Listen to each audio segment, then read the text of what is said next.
something happened there.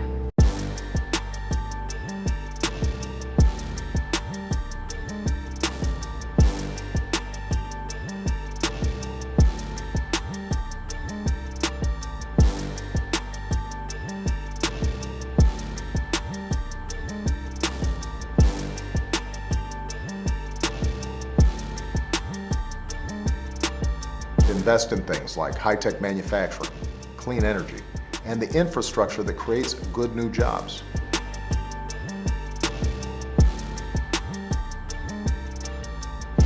So it's really sad. And here's the thing.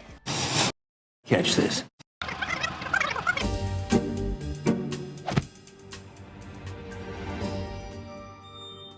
Here is the real video of House Speaker Nancy Pelosi. And then he had a press conference in the Rose Garden with all this sort of visuals. Now the doctored video in which she appears to be impaired. And then he had a press conference in the Rose Garden with all this sort of visuals. That clip received more than 2.5 million views on Facebook.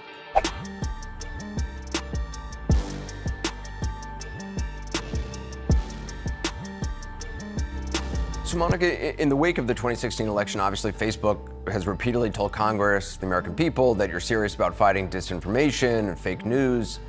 Yet this doctored video that I think your own fact checkers acknowledge is doctored of Speaker Pelosi remains on your platform. Why? What's important to us is making sure that people have the accurate information to make their own choice. But it's not accurate information. And I think if you look right now at we are telling people that this is false, right, and but we you're are not, putting that but information video out there is powerful from our than fact-checking your network. right. But the video is powerful, more powerful than whatever you're putting under the video. The reason that these are significant, because they're video and audio, is that people have a much greater propensity for believing in things that they see and hear as opposed to things that they write. And there's a sense that, well, it was cheap in the sense that all you had to do was slow it down, right? So it was something that was inexpensive to do. Anybody could have done it, and so on. In 5 years, you'll be able to download a free app that'll make anybody listening to this, watching this video of me, say anything you want. And that'll be a cheap fake. Moving forward, we need to be more vigilant with what we trust from the internet. And you can say that what we should do is just remove it from the site. But what you're then, if you think about it, what you're then asking is for a technology company to be the decider of what is true and what is false. Back in the 2016 election, in the campaign, and then shortly thereafter, we got this idea, this terrifying idea of alternate truths. Alternative facts. And that's something like what's going on here, where you can say, well, I mean, there's truth and there's falsehood, and I can respond and say, well, this is my truth. This is an alternate truth that I'd like to present and be able to communicate with you about. And something like that is at work in the subtext of Bickard's comments. We think it's important for people to make their own informed choice about what to believe, so they can make an informed choice. Yeah, but we think the right approach is to let people make an informed choice to make their own choice. People can make an informed choice on their own. Right. What distinguishes one piece of content from another, that doesn't appear to really matter for a company like Facebook, just so long as people can say what they'd like and they have the opportunity then to respond. And one factor there that a company like Facebook frequently uses as a way of justifying that position is that, well, this is exactly the conversation that we're having now. What we're seeing is that the conversation on Facebook, on Twitter, offline as well, is about this video having been manipulated. I mean, as evidenced by, my appearance today, this is the conversation. The conversation is not about people believing this video, it's that they are discussing the fact that it was manipulated, and that's the conversation that people should be having. This will strike a journalist or maybe even an ordinary citizen as somewhat bananas, perhaps, that the idea that a clearly a false or misleading piece of information can still have social value by virtue of the fact that it inspired a conversation about the truthness or falseness of that piece of content. But that indeed does seem to be exactly what Facebook has in mind.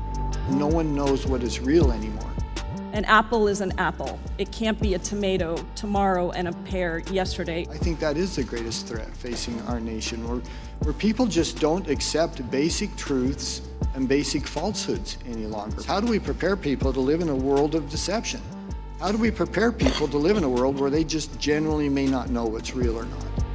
What we're looking at is a future of information chaos and large-scale information corruption, where it's going to be very hard to figure out what's true and what's not, for a variety of different reasons.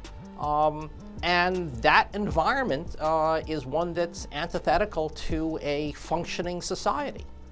Not just democracies. I mean, this would be bad in an authoritarian regime too, but it's particularly bad in democracies, where people have to come to consensus on something, on what is true and what's not, in order to develop solutions to those problems. You are, in this particular case, spreading and allowing the spread of a clearly false doctored video. Again, you're in the news business. There's a responsibility that comes with that, and this isn't even a question. We aren't in the news business. We are in the social media business. Well, you are in the news business. People come to Facebook to share. The reason you're sharing news is because you make money from it. It keeps people watching you and more involved in your site, which I get, and that's fair. But if you're in the news business, which you are, you got to do it right. And this is false information you are spreading. Media organizations, news professionals, journalists, ordinary people, they keep coming back to this kind of, well, how can they do that sort of question? How can't Facebook take a different tack? Like, why are they doing this? Surely they believe in the same kind of grounding of veracity and accuracy that we do. And I don't know how many times it would take to get the same answer, which is no, they absolutely don't. What they're interested in is the production and dissemination of content, not the production and dissemination of truth or virtue. For us to kind of get that idea, we're just banging our heads against the wall. And what it reminds me of, the sort of image that comes into my head when I think about that, is those Looney Tunes cartoons with the Roadrunner and Wile E. Coyote, and the coyote is trying to catch the Roadrunner and does all these crazy things, and even sometimes paints a false road or tunnel into the side of the cliff in order that the Roadrunner won't see it and will smash into it, and then he can finally catch the bird. But of course, that doesn't happen. The Roadrunner seems to play by totally different rules than the coyote, and is magically able to pass through the tunnel. And then, of course, when the coyote tries, he just smashes his head into the wall. So that's exactly the situation I think we're in. And really, the terrifying thing is those of us on the side of truth or accuracy don't seem to realize it. We just keep coming back for more abuse.